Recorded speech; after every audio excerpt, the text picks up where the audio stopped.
Stock markets from the United States to Asia and Europe have been hit hard as health authorities confirm new pockets of coronavirus infection from the Middle East to Europe. The market is now coming to recognize that this epidemic has far from peaked. It now looks like it's spreading, and it's going to be causing a lot of disruptions to global supply chains, to the travel industry, to tourism, to a whole lot of things. Coronavirus has triggered widespread fear and increasingly severe reactions from authorities in scores of countries, imposing lockdowns with paralyzing effects on commerce, especially in China, the world's second largest economy.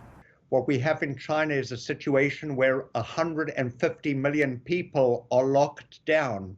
So these people who went home for the vacation, for the New Year vacation, they now can't return to work. As companies feel the impact, so too will consumers. We're going to see real economic impacts from this outbreak. We've already seen it, for example, when Apple says that there's going to be a palpable impact on its ability to produce iPhones in the near term. Some believe the economic impact will be intense but short-lived. Analyst Mark Hamrick likens coronavirus to a hurricane. Once it passes, recovery begins and activity gradually returns to normal. For investors who are only focused on the short term, these are very real impacts. For investors who are focused on the intermediate and long terms, they're going to look beyond this and say, we will live to invest and fight another day. But researcher Desmond Lohman believes the impact on China will be more long-lasting, with companies looking to diversify their supply chains so they can be less reliant on China in the future. Companies will draw lessons from this experience. My expectation is that this will be a drain on the Chinese economy long term.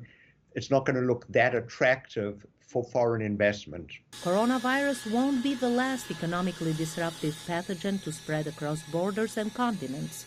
The question, analysts say, is what lessons nations and companies draw from the outbreak and whether the global economy becomes more resilient to future shocks.